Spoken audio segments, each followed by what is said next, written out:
제가 이런 거를 봤어요. 우리 시대 젊은이들은 자아 정체성을 만들어야 될 시기에 좀처럼 그것을 제대로 규정할 수도 없고 만들어갈 수도 없는 상황에 놓여 있다. 이 정체성을 만들어야 되는데 주변이 안 도와준다, 이 말이에요.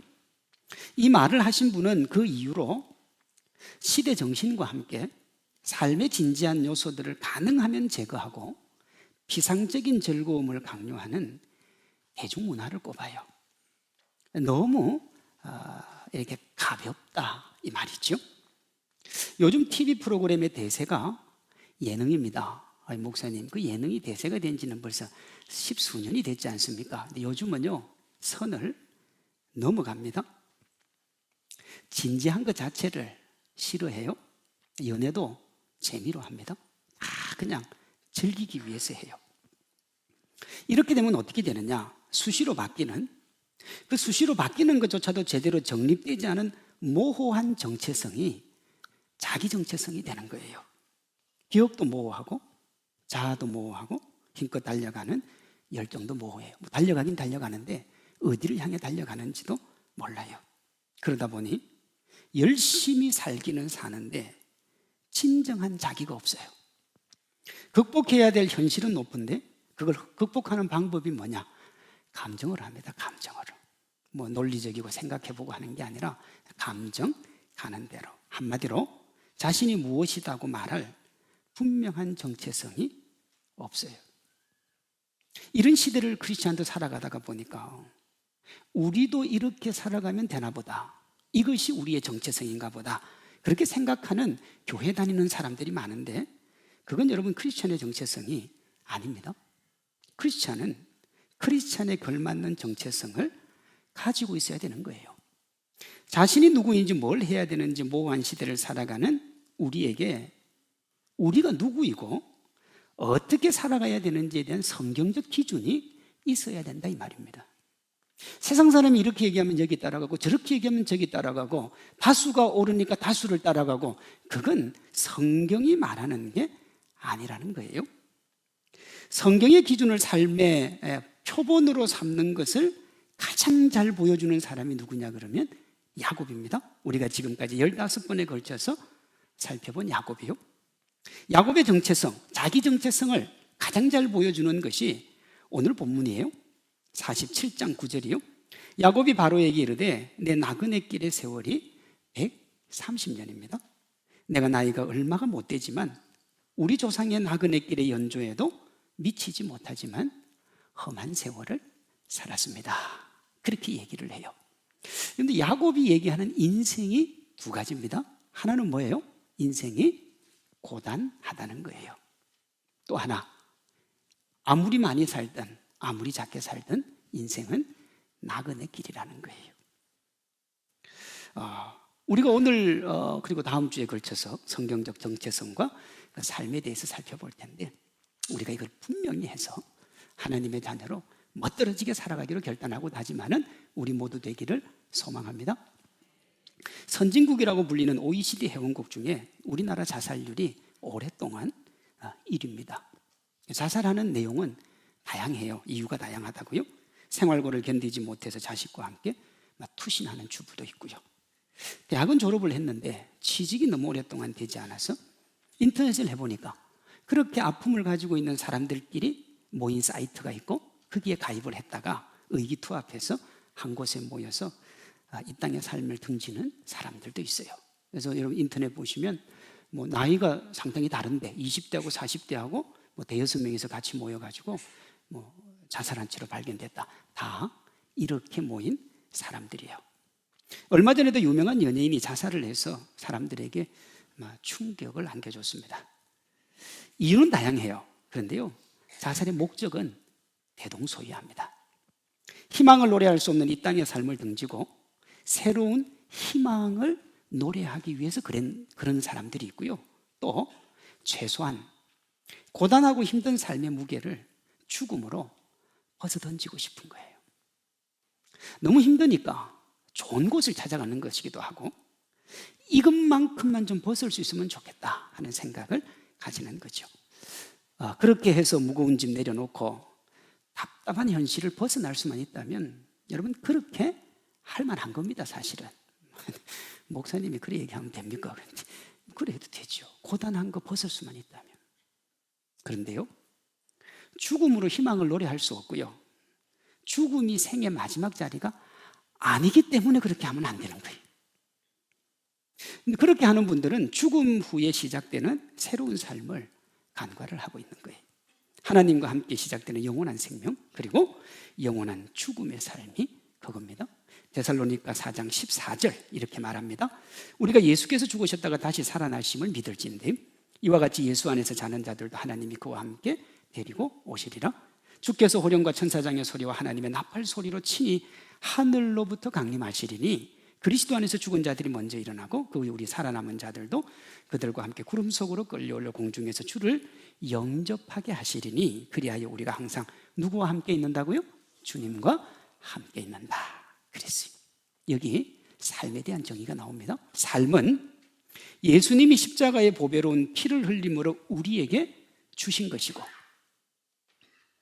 주님과 함께 영원을 맞을 준비하는 기간, 그게 삶이에요. 우리가 이 땅을 살아가는 수많은 사람들, 오늘도 우리가 살아가고 내일도 살아가고 또 내년도 살아가야 될 텐데 그 삶이 뭐냐 그러면 주님 맞을 준비하는 기간이라. 이 나그네 인생을 잘 말하고 있는 곳이 고린도후서 5장 1절에서 10절입니다. 그곳에 보면 우리의 삶을, 이 세상에 우리의 인생을 뭐라고 그러냐? 나그네라 그래요. 5장 1절, 우리의 장막집이 무너지면, 다시 우리가 죽으면 하나님이 우리를 영원한 집으로 인도한다 그렇게 말씀하세요. 인생의 죽음 후에 영원한 생명이 있고 그곳이 우리의 진정한 본향인 줄로 믿습니다. 오늘 계속 제가 아멘 하라 그랬잖아요. 다시 합니다. 인생의 죽음 후에 영원한 생명이 있고 그곳이 우리의 진정한 본향인 줄로 믿습니다. 우리는 그곳에서 주님과 함께 영광스럽게 살 겁니다. 2절에서 바울은 고린도 교인들이 예수님 믿는 것 때문에 힘들고 어려운 걸 알고 있었어요. 고단하고 피곤하고 탄식하고 눈물 흘리고. 바울이 뭐라고 하느냐? 그래도 본향을 기억하며 주님 향한 신앙을 버리지 말라. 욕망의 산물인 쾌락을 장려하는 세상에 순응하며 살지 말고 나그네와 순례자로 살라는 겁니다.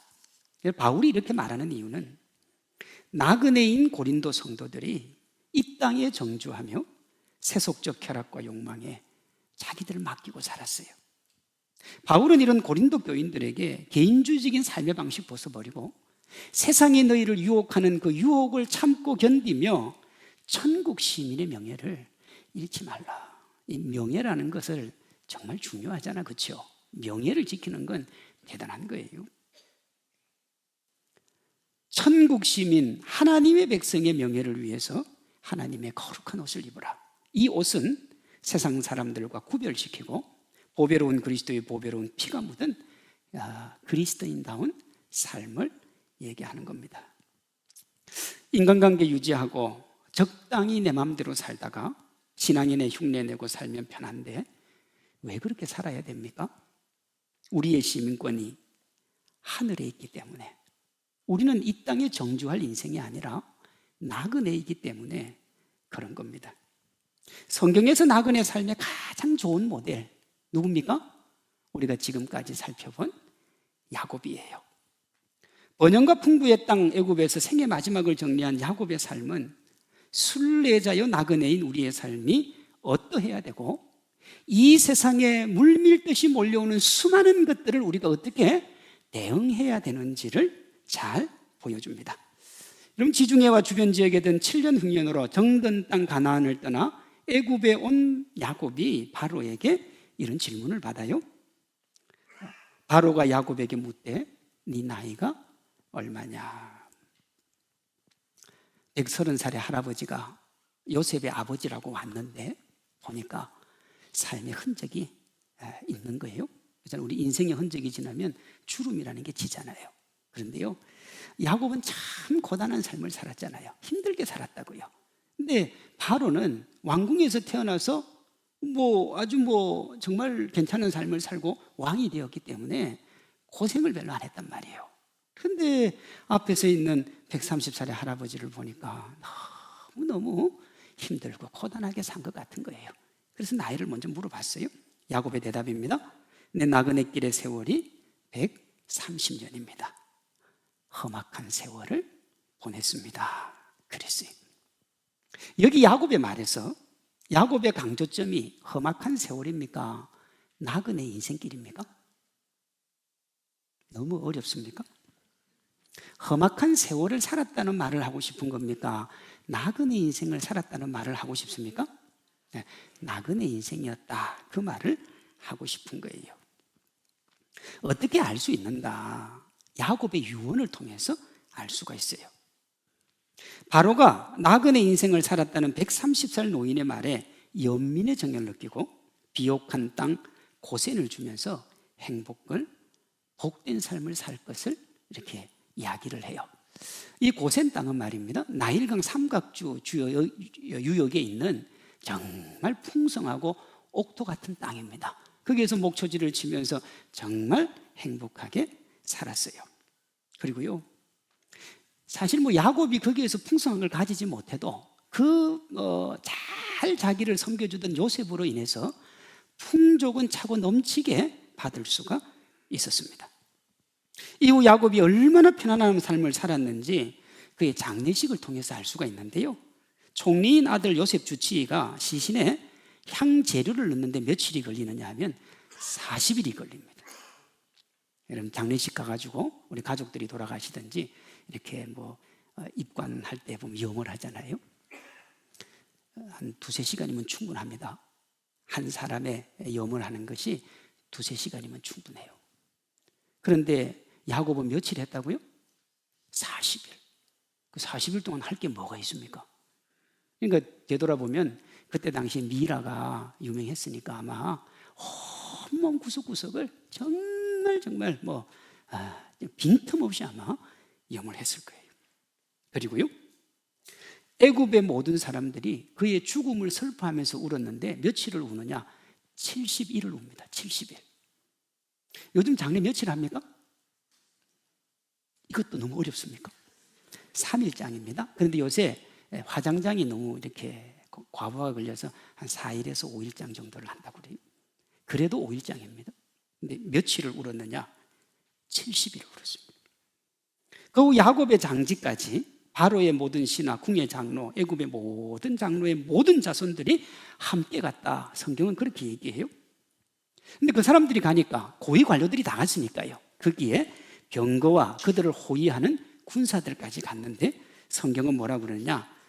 그 때가 심히 컸다 그래요. 가히 왕의 장래에 복음 가는 거예요.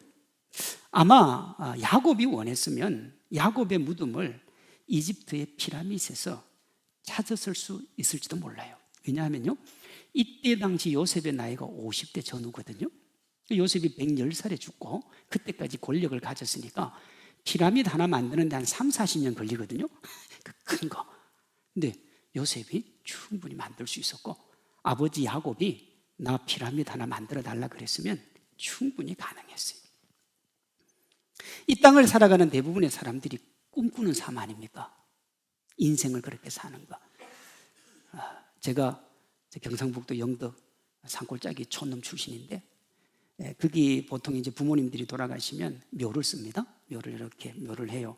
아무것도 없어요. 그냥 흙을 덮고 잔디를 붙입니다. 그러다가 자녀들이 좀 나가서 돈을 좀 벌고 오잖아요. 그러면 그 무덤 주위에 돌을 쌓습니다. 그리고 앞에 비석을 세워요.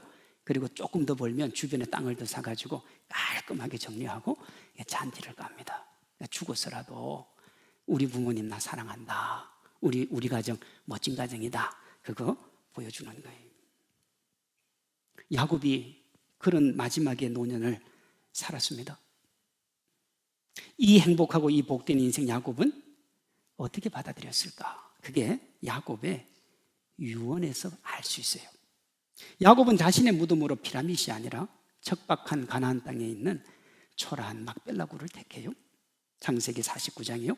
그가 그들에게 명하여 이르되 내가 내 조상들에게로 돌아가리니 나를 햇사람 에브론 밭에 있는 굴에 우리 선조와 함께 장사하라. 그리. 근데 그 무덤에 누가 없냐 그러면 라헬이 없어요. 라헬은 다른 데 묻혔거든요. 야곱이 일평생을 살아가면서 정말 누구보다도 사랑했던 사람이 라헬이에요. 그러니 자기를 어디다가 묻어달라 그래야 돼요? 라헬과 함께 묻어달라. 사실 그게 맞습니다. 그런데 지금 자기가 말하는 막벨라 굴에는 누가 있냐면 레아가 있어요. 레아는 딱히 그렇게 사랑 안 했어요. 그런데 거기 묻어달래요. 왜요? 그게 할아버지가 있고 그게 아버지가 있어요. 할아버지, 아버지가 있어서 가는 게 아니라 그분들이 섬겼던 하나님이요.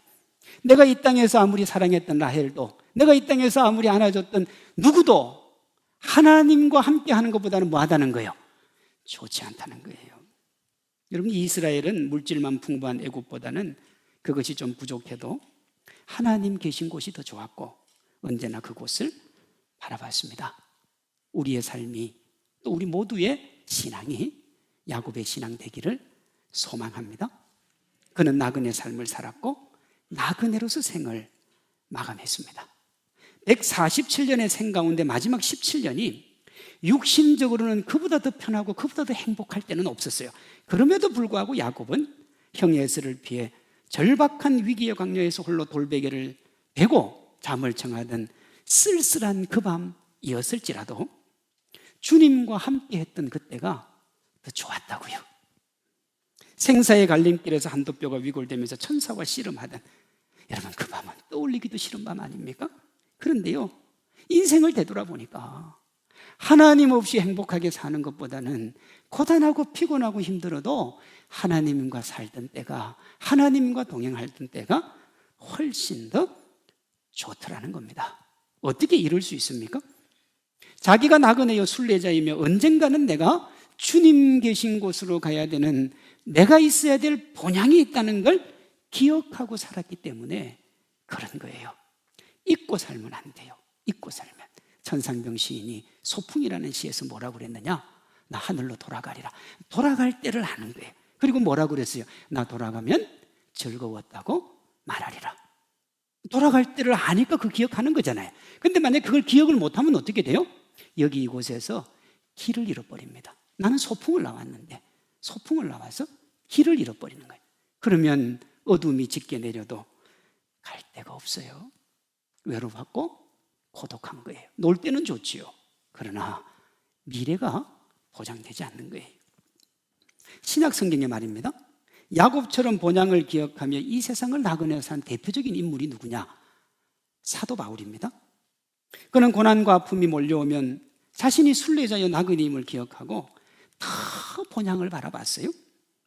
타향에서 만세전에 예정하신 이방 선교의 주인공으로 살면서 말로 다 할 수 없는 아픔과 고통의 순간을 보내면서도 본향인 천국으로 돌아갈 날을 고대하며 이 땅을 성실하고 정직하게 살았다고요. 오늘을 살아가는 우리의 삶도 나그네와 순례자 같아야 되는 줄로 믿습니다. 이 땅에서 화려함을 더할 수 있는 직장이나 배우자, 지금보다 더 좋은 환경이나 명예가 필요는 할지 몰라도 우리의 최종 목표는 아닌 거예요. 그것들은 다 과정에 불과한 거죠. 순례자로 살아가는 우리에게 이 세상이 추구하는 것과 다른 분명한 목표가 있는데 그게 뭡니까? 하나님의 나라예요. 빌립보서 1장 23절이요. 내가 그 둘 사이에 끼었으니 그랬습니다. 내가 지금 천국의 길과 이 세상에 사는 길, 그 둘 사이에 있다 이 말이에요. 차라리 세상을 떠나서 그리스도와 함께 있는 것이 뭐 하다고요? 그냥 좋은 일이 아니고 어떻게 좋다고요? 훨씬 좋다예요. 훨씬 좋다. 고린도전서 6장에 보면 믿음의 사람이라는 이들이 사창가를 떠나듭니다. 동성애도 했어요. 그러면서 뭐라고 그랬느냐? 예수님이 사랑하고 용서하라 그랬으니까 사랑과 용서를 해달라는 거예요. 참 말 잘 만들어요. 얼마 전에 보니까 어떤 목사님이 동성애자들을 뭐 축복하고 이러다가 교단에서 이게 제명이 됐어요. 근데 이제 뭐 나는 주님 사랑을 전했다. 언론들도 야 진짜 기독교는 사랑을 얘기하면서 너무 사랑이 없다 그러는데 여러분 그거하고 그건 다른 겁니다. 동성애는 사랑할 수가 없는 거예요. 동성애자는 사랑해야죠. 이렇게 얘기하면 어려울 수 있는데 더 쉽게 얘기하면 죄는 미워하되 누굴 미워하지 말라 그래요? 사람은 미워하지 말라. 여러분, 죄 지은 사람을 감옥에 보내는 것은 죄인이 미워서 보내는 게 아니고 들어가서 뭐 하고 나오라는 거예요? 반성하고 새 사람 돼서 나오라는 뜻이에요. 사람을 미워하는 게 아니라고요. 어쨌든 이런 일이 있었습니다.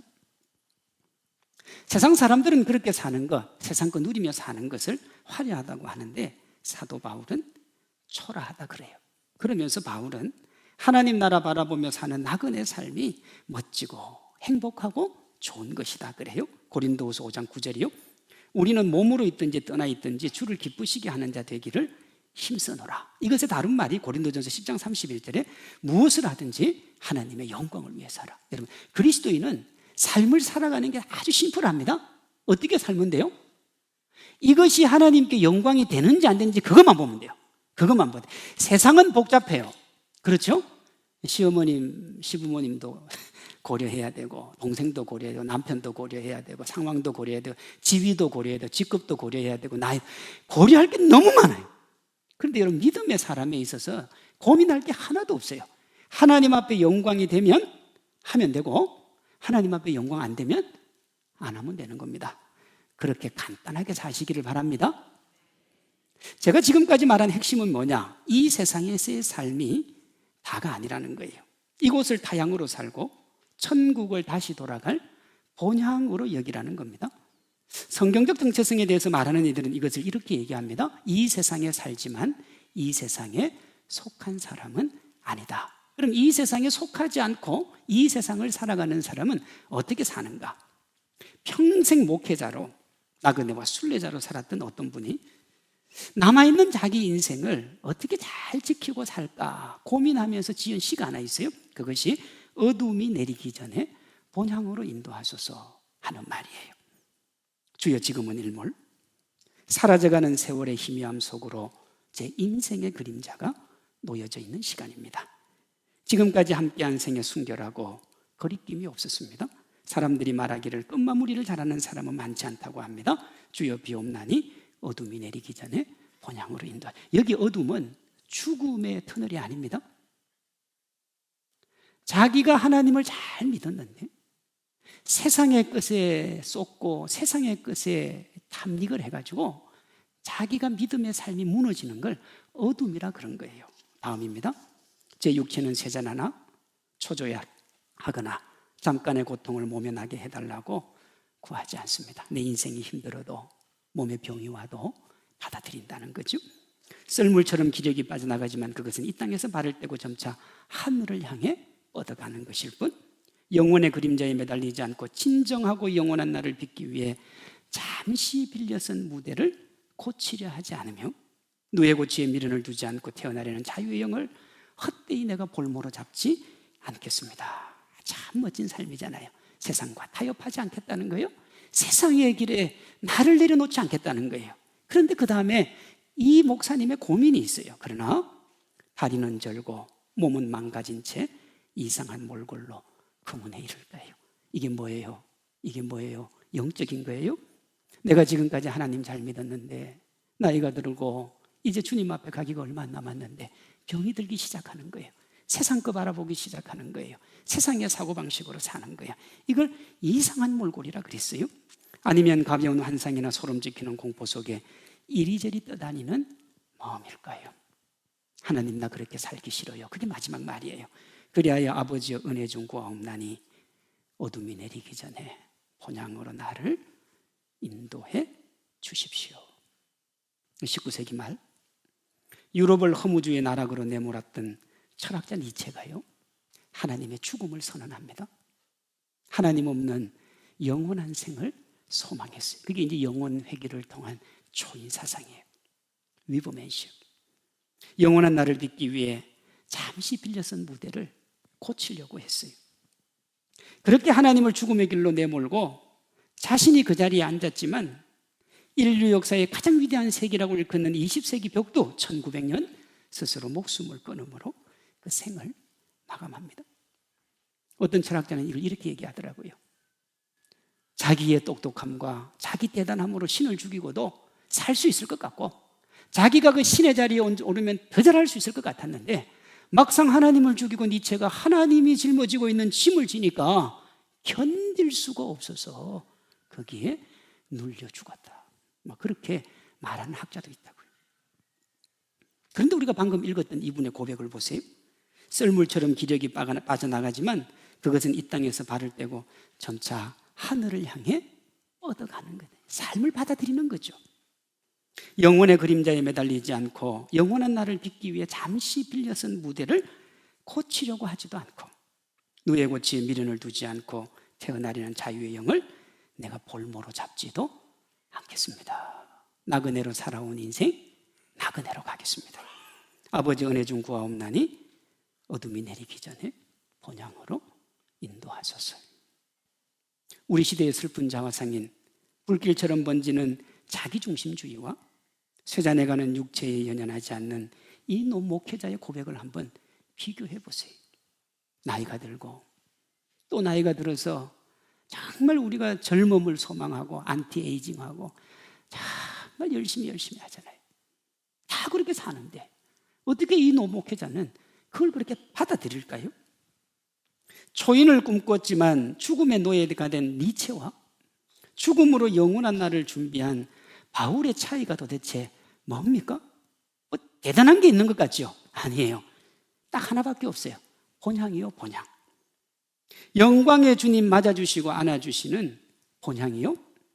본향을 잃어버리고 잠시 잠깐인 타향을 고향같이 살아가는 서글픈 현실을 가진 사람과 영원한 본향이 있기에 타향에서 나그네로 살아가는 하나님 사람의 차이인 거예요. 우리에게 있어서 죽음이 인생의 종말이 아니기 때문에 힘들고 어려워도 남들이 보기에 좀 부족해 보여도 살아가는 겁니다. 세상이 전부요, 자존심이 전부요, 세상에 있는 것들이 전부인 사람은 그걸 못 견디고 자살도 하고 정말 공고한 인생 속을 살아가지만 하나님이 계신 영원한 하나님의 나라가 있기 때문에 누가 봐도 부족하고 누가 봐도 연약하고 이렇게 살아서 뭐하나 그래도 하나님 그 소망 바라보고 살아가는 줄로 믿습니다. 믿지 않는 사람들은 기독교가 없는 천국 만들어서 사람들 기만한다 그렇게 얘기해요. 정말 그렇습니까? 실제는 그 반대예요. 인류 최대 사기가 뭐냐? 주님과 함께 왕노릇할 그 나라가 없다고 하는 거예요. 그게 사기예요, 여러분. 이 땅의 삶이 영원한 것처럼 말하면서 천국을 허물고 이 땅이 영원할 것처럼 견고한 왕국을 세워나가는 것이 사기라고요. 속지 마십시오. 십자가에서 당신의 몸 찢으시고 피 흘려 우리를 구원하신 예수님이 왕 되시는, 그리고 우리가 함께 살아갈 하나님의 나라가 있습니다.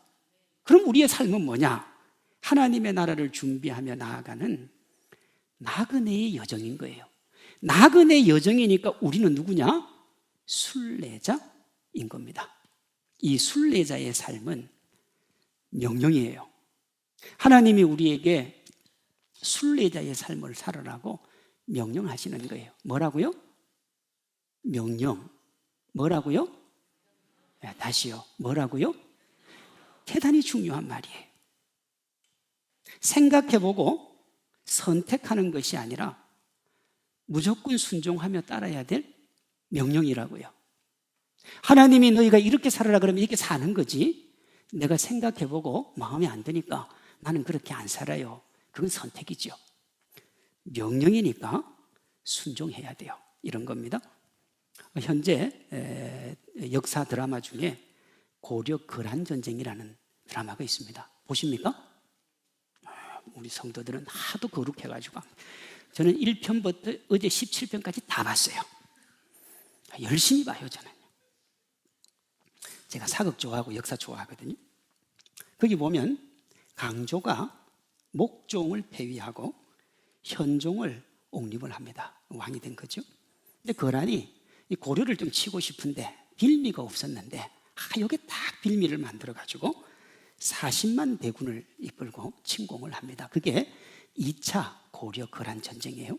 3차가 강감찬이 했던 귀주대첩입니다. 그러니까 이건 3차고 여기 2차예요. 이때 40만의 거란의 대군을 맞아서 흥화진을 지켜낸 장군 이름이 양규라고 하는 장군입니다. 인터넷에 보면 고려의 이순신이다, 뭐 그렇게까지 평가를 하더라고요. 드라마를 보면요, 왕이 흥화진으로 떠나는 양규에게 잘 싸워달라고 부탁을 해요. 잘 싸워달라고. 근데 이제 왕이 이제 뭐 강조가 그냥 세워놓고 핫바지로 세워놓고 강조가 다 이렇게 주무르던 때니까 이 양규는 강조에 아주 충직한 신하였고 벼슬도 높았기 때문에 이 왕이 함부로 못했어요. 그래서 이제 부탁을 하는 거예요. 잘 싸워달라고. 이 왕의 말을 듣고 양규가 이렇게 대답을 합니다. 폐하, 소장은 폐하의 신하이옵니다. 저에게 부탁하실 것이 아니라 명령하시면 되옵니다. 다시요. 저에게 부탁하실 게 아니라 명령하시면 되옵니다. 왕은 나에게 명령을 하고 저는 뭐 하면 된다는 거예요? 순종하면 되는 거예요. 그 명령에 따르는 겁니다. 나그네의 삶이 뭐라고요? 주님의 명령이라고요. 그러니까 우리는 어떻게 살아야 돼요? 순종하면 나그네로 살아야 돼요. 아이고 하나님, 나는 이 땅에 보니까 돈도 좋고 집도 좋고 아파트도 좋고 명예도 좋고 권세도 좋으니까 저는 그냥 여기를 고향으로 할게요. 저는 그냥 그렇게 살래요. 안 된다고요. 하나님이 우리에게 나그네와 순례자로 살라고 명령하셨으니 나그네와 순례자로 살겠다고 다짐하는 우리 성도님들 되시기를 바랍니다. 이 세상은 우리의 본향이 아니라 타향입니다. 그러니 지금 우리가 뭐 하고 있느냐? 타향살이 하고 있는 거예요. 타향살이는 고되고 힘듭니다. 타향살이가 좋은 사람이 어디 있어요? 내가 돌아가야 할 본향을 바라보며 살아가는 타향은 괴로운 거예요. 그런데 물고기들이 회기를 하잖아요. 근데 여러분 그 물살을 치고 올라가는 게 보통 힘든 게 아니에요. 그냥 밑에 편하게 살지 그럼 뭐 하려고 올라갑니까? 고향을 찾아서 올라가는 거예요. 저기는 내 타향이고 내 본향이 거기에 있으니까. 고향이라고 여기면 한없이 불편하고 고되지만 이 세상을 타향으로 여기고 영원한 천국을 내 본향으로 여기면 이 땅의 삶 어떻게 살아도 견딜 수 있을 줄로 믿습니다. 얼마 지나지 않아서 타향살이 끝나고 하나님께로 가면 이 땅에서 불편하고 힘들고 아프고 고통스러웠던 거 다 추억으로 얘기하며 주님과 행복의 기쁨 나누게 될 줄로 믿습니다. 하나님 나라 바라보며 제자의 삶을 명령하신 예수님께 순종하는 크리스찬의 아름다운 삶의 주인공들 되시기를 소망합니다. 주님께로 가든 주님이 오실 때까지 기다리든 그때까지 함께 순례의 길을 걷는 우리 모두가 되기를 소망합니다.